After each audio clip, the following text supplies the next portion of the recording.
Hi everyone and welcome to the channel. If you're new here, my name is Jan Wegener and I've been a bird photographer for over 20 years, creating unique photos and videos and teaching others just like you to do the same.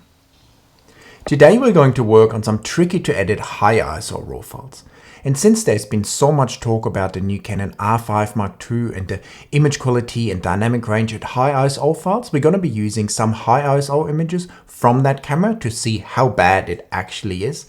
And I will also share with you my special secret on how you can use very high ISOs in the field without it actually showing up in your images. And later on, we can also compare these files to some other camera models. If you want to deep dive into the editing process and turn it from a frustrating chore into a rewarding experience that you actually look forward to, I'd recommend that you check out my brand new Lightroom and Next Generation Photoshop Masterclasses, where I teach you image editing in a structured and step-by-step approach, allowing you to become a skillful editor and better photographer. Let's take a look at our first image we're going to be working on of this double-eyed fig parrot that I recently photographed in Cairns. These birds are the smallest parrots in Australia and they basically never sit still. So even though the light was fairly decent, I chose a relatively high ISO of 3200 to be able to have a high enough shutter speed so that I didn't end up with a lot of blurry images. And here's one of my special tricks that you can nicely see in this image. Even though I was using a high ISO, when we zoom into this file, we don't see too much noise. And this is simply because I chose a light background behind the bird. Having light backgrounds in your photos makes your exposure easier and also allows you to shoot at higher ISOs without it really showing up. If I shot the same bird with a very dark background, the image would look a lot noisier even though I didn't change anything besides the background. Another factor that helps in this image is that the bird is nice and evenly lit without too many dark or bright areas, and the whole bird is also basically in focus.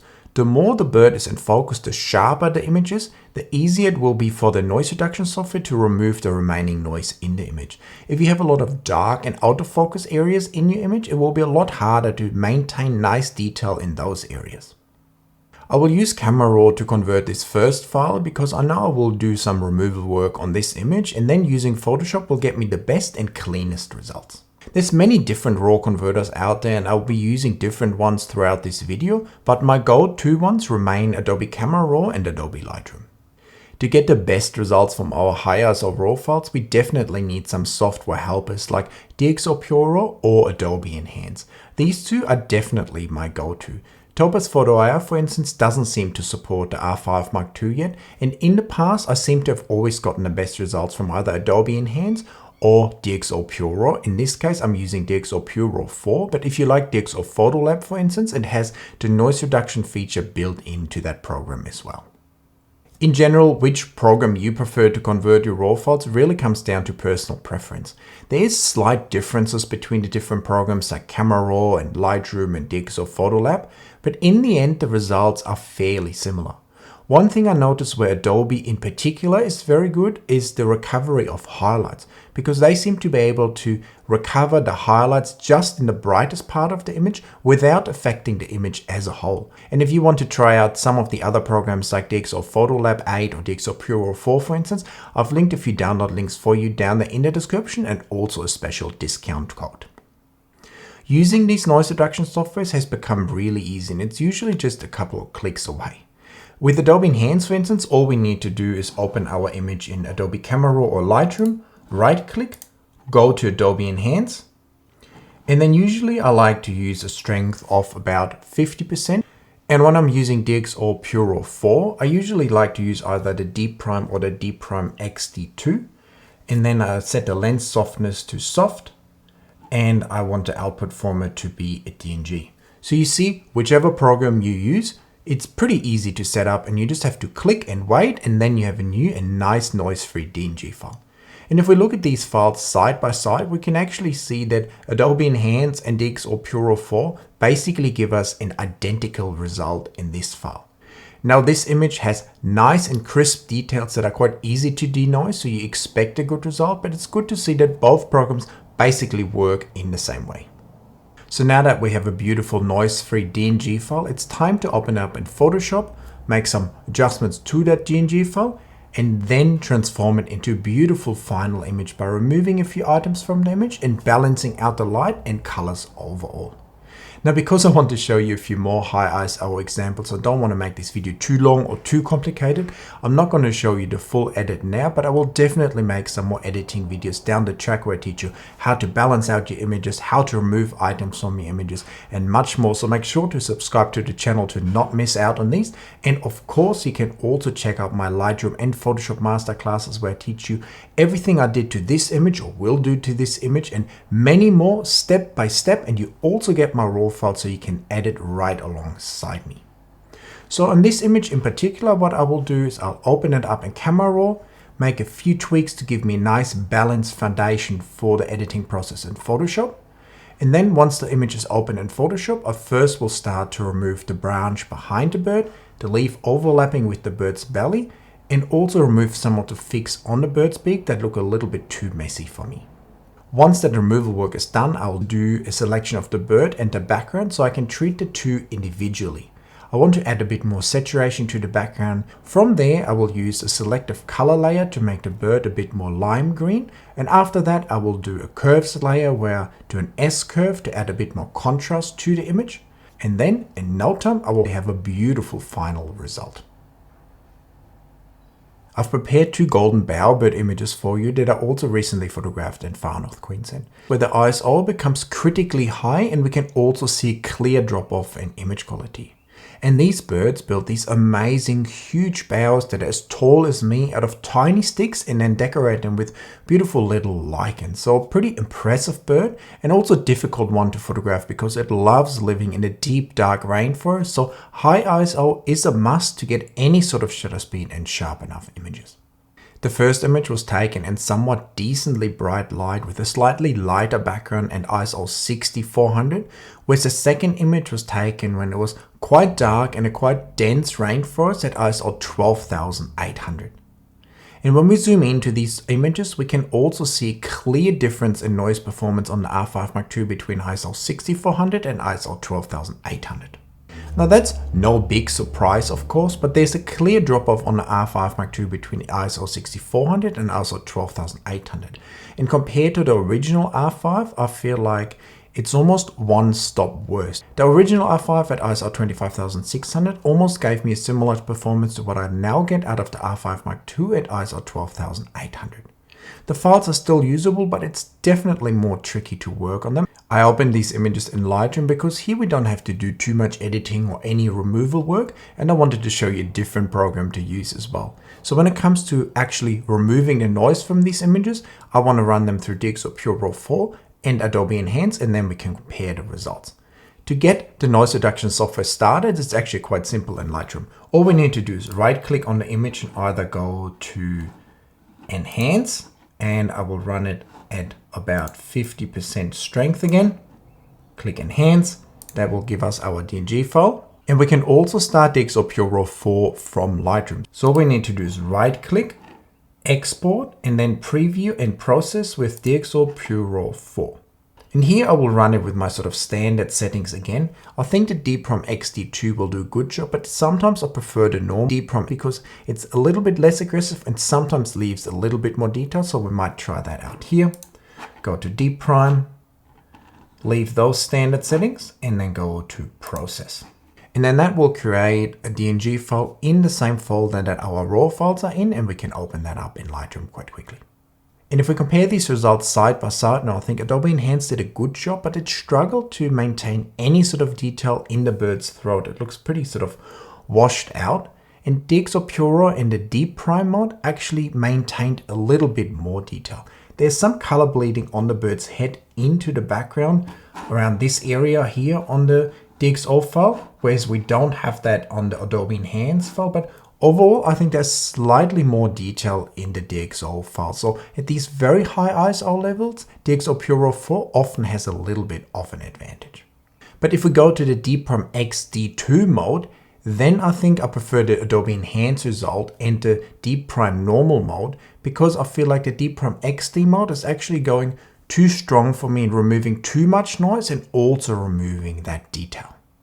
I also ran Adobe Enhance and DxO Pure Raw on the other Bowerbird file at ISO 6400. And if we compare these side by side, we can see that both programs delivered us quite good results. And if we want to quickly edit these files, all we need to do is head over to the develop section. And then these files really only need a little bit of tweaking. First of all, the Adobe Color Profile doesn't look very good. So I think my Vibrant More Contrast Pro set, that's also linked for you down there in the description, will give me a good starting point. And then I just need to do a few tweaks. First, I want to pull back some of these highlights again. I don't need to lift the shadows, but what I want to do then is go to the color mixer panel and go to the HSL so we can separate the colors in this image a little bit more. First, I want to go to the yellows and pull that a little bit more towards the orange-red section to make the bird a little bit more golden because it's too yellow and too green before. And then I want to go to the oranges and make the oranges a little bit deeper as well. And then I go to the red and just add that a little bit over to the more orangey side. And then next I want to go to the greens and pull the greens towards the green side a little bit more so the bird is a bit more separated from the rest of the colors in the image. And then I'm going to look at the white balance because I feel like overall it's a tiny bit too warm. So I'm just going to pull that back a little bit. And then we can add a bit of vibrance.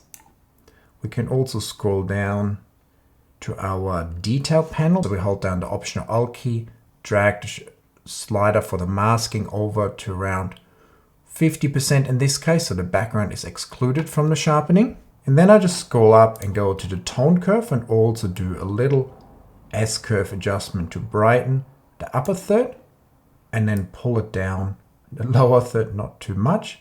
And then with just a few tweaks, I think we've got a pretty nice looking image. But now let's look at the other file. So we got rid of most of the noise and still have a little bit of detail left, even though it's a bit of a struggle. And here again, I will first go to the profile. I like my Vibrant More Contrast Pro set again. That gives me a good starting point. The image is still a little bit dark, so I'm just going to lighten it a little bit. Then we're going to pull back some of the highlights.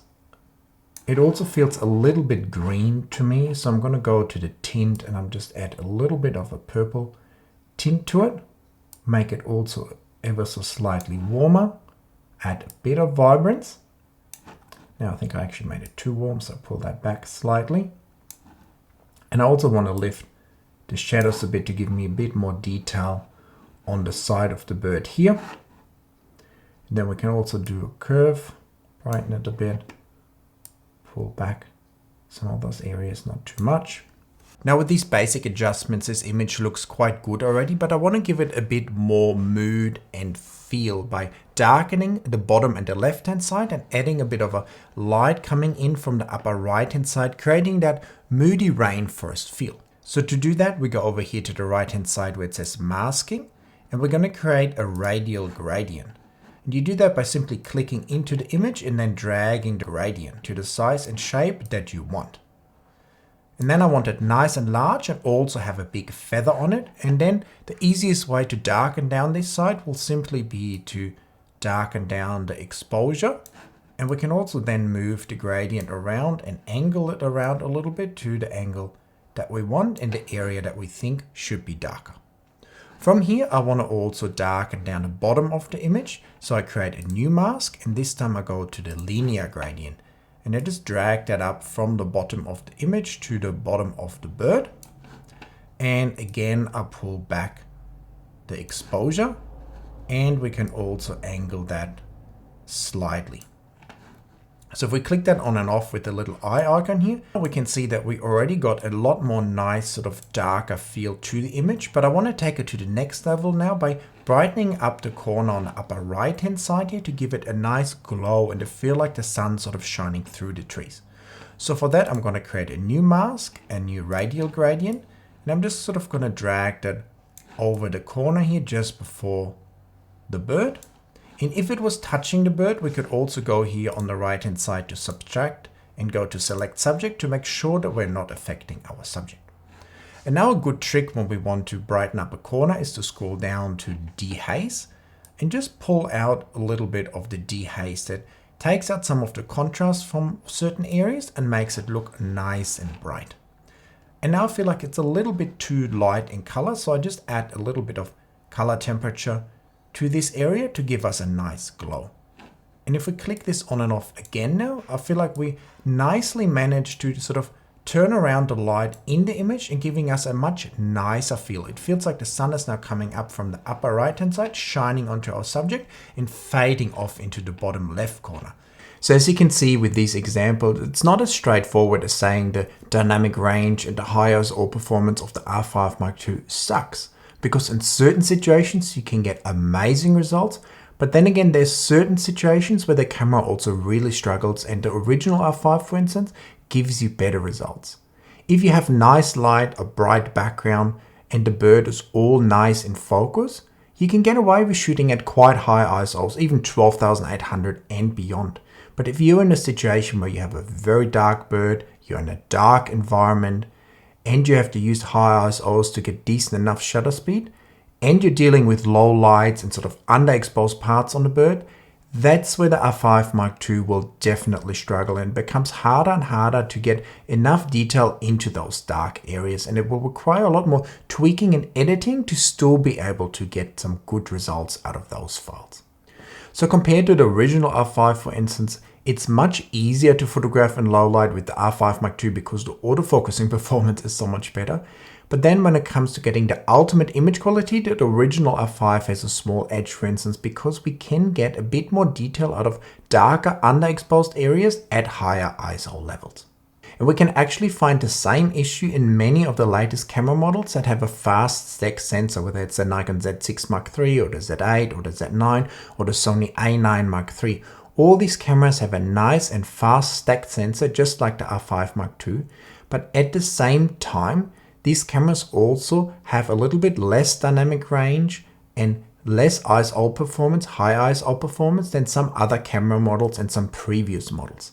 So there simply seems to be a trade-off with these faster stacked sensors. We have much better performance in the field, no rolling shutter, but the trade-off is that we lose a little bit of dynamic range and a little bit of noise performance at these high ISO levels.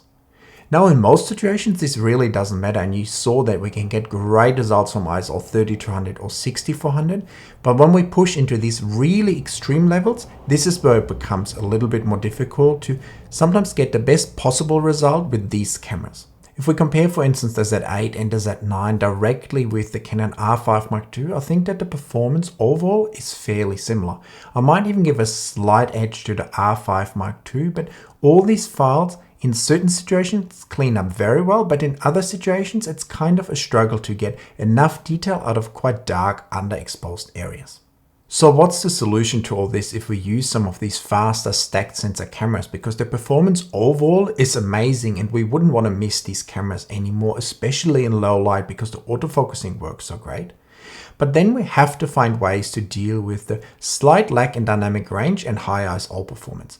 And the best way to deal with this is to expose as far to the right as possible. The brighter your image, the more detail you will have in these dark areas and the easier it will be to recover them. And at the same time, we should be trying to use the lowest ISO possible while also maintaining the necessary shutter speed that we have to have in certain situations to not only get blurry images. For instance, with this magnificent rifle bird, I was in the deep dark rainforest. I had to use very high ISOs, shoot wide open, and still kind of underexpose my images to be able to get a sharp enough image of the fast wing display. So sometimes you're just stuck between a rock and a hard place, but in these cases we have to rely on good editing techniques like I teach you in my masterclass and good noise reduction software that will ultimately help us to get good results even out of the most difficult situations and raw files. So when it comes to getting the best results when using high ISOs, there's a few things we can do. First of all, we can try to get a bright background behind our subject because that will show a lot less of the noise. Secondly, we can try to get as much as possible of our subject in focus because the more crisp, sharp detail we have, the easier it is for the noise reduction software to actually remove the noise from the photos. And thirdly, The more even the light is on your subject, the easier it will be to get good results as well. If you're shooting in a high dynamic range scenario where you have bright areas on the bird, a bright background and dark areas on the bird, it's very difficult to get good results. Whereas if you get more even light onto the bird, it will be much easier to find the right exposure and the right ISO level to still maintain details in the dark areas and the bright areas. And when it comes to editing the images, there's also a few things we can do. Firstly, we need a good noise reduction software like Adobe Enhance or Dix or Puro that helps us to remove the grain from the image while also maintaining as much detail as possible. And secondly, we need a good editing workflow. If the image is not too complicated to edit like those golden bowerbird images, we can use Lightroom for instance or Dix or Photolab. But if the images are a little bit more tricky to edit or we want to remove certain things from the image, then I think Photoshop has a clear edge also because we can stack different images and different layers in Photoshop much easier. So for instance, if we have a scenario like this magnificent rifle bird where we have a bright throat, dark underwings, a dark belly.